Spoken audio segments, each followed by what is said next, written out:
ఇవాళ అనేకమైనటువంటి అంశాలు మాట్లాడినాం. దాదాపు ఒక 50-60 అంశాలను వివిధ ప్రతినిధులందరూ కూడా మాట్లాడి వారి వారి కుల వృత్తులకు సంబంధించినటువంటి అంశాలు, ఓవరాల్గా బీసీ కమ్యూనిటీకి సంబంధించినటువంటి అంశాలు అన్నీ కూడా మరి మాట్లాడడం జరిగింది. ఒక్కొక్కటి ఇవన్నీ కూడా సాధించుకోవాల్సినటువంటి అవసరం ఉన్నది.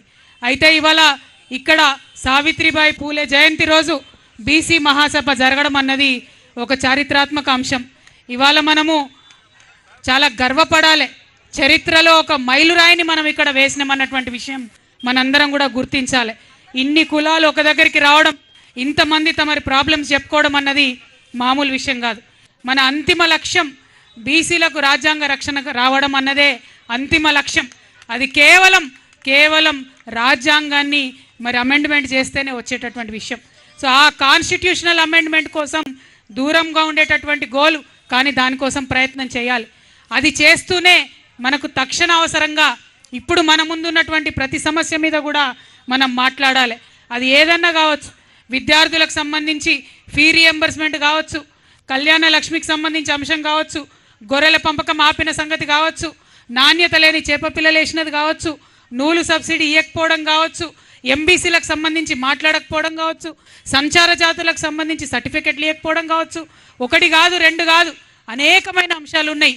ఇవన్నీ కూడా మరి మాట ఇచ్చిండ్రు. బీసీ డి నుండి ఏలో ముదిరాజులను మారుస్తామని ఇదే ముఖ్యమంత్రి గారు మాట ఇచ్చిండ్రు. ఆ మాట మర్చిపోయినరు. ఇవాళ మా విశ్వకర్మ తమ్ములు ఉన్నారు, అనేకమైన కష్టాలలో వాళ్ళు ఉన్నారు. కానీ వారి గురించి కనీసం ఆలోచన చేసి ఒక రివ్యూ చేసి ముఖ్యమంత్రి గారు మానవతా దృక్పథంతో కూడా వ్యవహారం చేయనటువంటి పరిస్థితి ఉన్నది.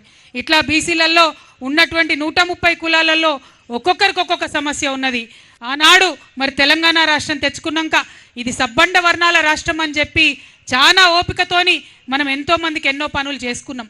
కానీ ఇప్పుడున్నటువంటి ప్రభుత్వం ఆ పనులేవి చేయకపోగా వారిని మరి విస్మరిస్తున్నటువంటి పరిస్థితి. మా రజక సోదరులు కావచ్చు, అనేక మంది ఉన్నారు, వారందరి గురించి కూడా మాట్లాడతలేనటువంటి ప్రభుత్వం ఇది. మా గొల్ల కుర్మలు ఉన్నారు, మాట్లాడతలేనటువంటి వ్యవహారం నడుస్తున్నది. మా నాయి బ్రాహ్మణులు ఉంటే వారికి ఇప్పటికీ కరెంటు ఉచితంగా ఇవ్వనటువంటి పరిస్థితి. అంటే మీరు కొత్త స్కీమ్లు పెట్టకపోండి, కానీ మీరు పాత స్కీమ్లను కూడా కొనసాగించకపోవడం అన్నది చాలా దారుణమైన విషయం. మరి మా వడ్డెర సోదరులు ఉన్నారు, వాళ్ళు ఒక్కసారి గన్ను పట్టుకొని, గన్ను అంటే సుత్తె పట్టుకొని బండను వలగొట్టే చేతులు వాళ్ళవి. మరి వాళ్ళు ఇలా మన ఉద్యమంలో కలిసి వచ్చిరంటే ఖచ్చితంగా 42% వచ్చేసినట్టే అని చెప్పి నేను అనుకుంటున్నా. ఈ 42% దానికోసమే కాదు, లెక్కలు సరిగ్గా తీయాలే. ఇవాళ ప్రభుత్వాన్ని మళ్ళీ డిమాండ్ చేస్తున్నాం. నా పక్కన కూర్చున్న మా వరలక్ష్మకి ఇంటికి రాలేదట, మా ఒడ్డర మారన్ ఇంటికి రాలేదట, అగో మా బబితమ్మ ఇంటికి రాలేదట, ఇగో మరి ఎవరింటికి రాలేదంటుండ్రు. ఎవరిని లెక్క పెట్టినరో ఏందో ఈ ప్రభుత్వానికే తెలవాలి. మాయదారి మాటలతోని, మోసపూరితమైనటువంటి పనులతోని ప్రజల్ని దయచేసి మభ్యపెట్టకండి.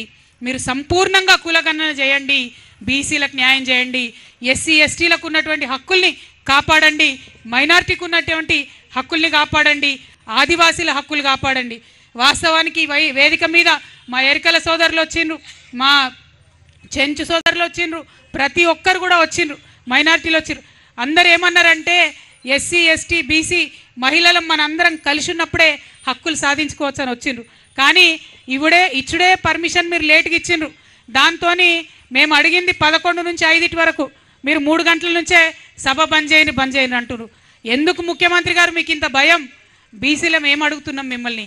మీరు చెప్పినటువంటి మాటలనే మీకు గుర్తు చేస్తున్నాం తప్పితే ఇంకొకటి ఏం అడుగుతలేం.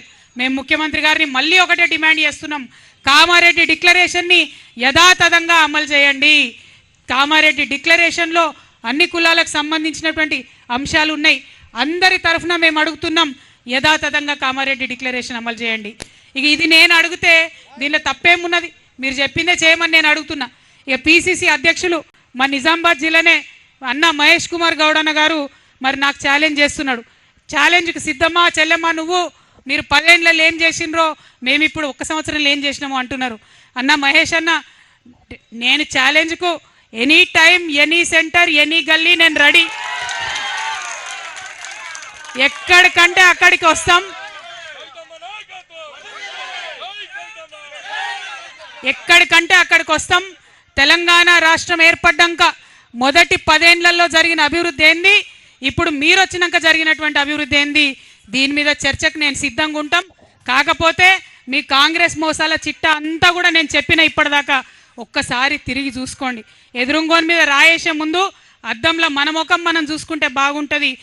ఆ విషయాన్ని కాంగ్రెస్ నాయకులు గుర్తుపెట్టుకోవాలని చెప్పి మేము చెప్తూ, ఇప్పుడు ఈ మహాసభ వేదిక నుండి మేము అనేక తీర్మానాలు అనుకున్నాం. ఆ తీర్మానాలలో మొట్టమొదటి తీర్మానం ఇవాళ సావిత్రిబాయి పూలే గారి జయంతి కాబట్టి మరి అసెంబ్లీలో మహాత్మా జ్యోతిబా పూలే గారి విగ్రహాన్ని పెట్టాలనేటటువంటిది మొదటి తీర్మానంగా మేము ఇవాళ డిమాండ్ చేస్తూ ఉన్నాం. రెండవది, కేంద్ర ప్రభుత్వానికి డిమాండ్ ఏంటంటే ఇప్పుడు చేసేటటువంటి జనగణనలో ఖచ్చితంగా కులగణన చేయాలని కేంద్ర ప్రభుత్వాన్ని డిమాండ్ చేస్తూ రెండవ తీర్మానం పెడతా ఉన్నాం. మరి మూడవ తీర్మానం రాష్ట్ర ప్రభుత్వాన్ని డిమాండ్ చేస్తూ ఉన్నాం. మీరు చెప్పినట్టుగా మినిమం 42% మీరు రిజర్వేషన్ ఇచ్చిన తర్వాతనే బీసీలకు స్థానిక సంస్థల ఎన్నికలు పోవాలి తప్పితే అది లేకుండా పోకూడదు అనేటటువంటిది మూడవ తీర్మానంగా పెడతా ఉన్నాం. ఇంకా అనేక అంశాలు ఉన్నాయి. నాలుగో తీర్మానంగా అన్నిటి సమాహారంగా కామారెడ్డి డిక్లరేషన్ని యథాతథంగా అమలు చేయాలనేటటువంటిది నాలుగో తీర్మానంగా ప్రవేశపెడుతూ మరి ఇంత పెద్ద ఎత్తున తరలి వచ్చినటువంటి మా అక్క చెల్లెళ్లకు, అన్నదమ్ములకు, అన్ని జిల్లాల నుండి తరలి వచ్చినటువంటి మా బీసీ కుల బాంధవులందరికీ హృదయపూర్వకంగా నమస్కారాలు. జై బీసీ, జై బీసీ, జై పూలే, జై భీమ్, జై తెలంగాణ. బీసీల ఐక్యత, బీసీల ఐక్యత, జై తెలంగాణ.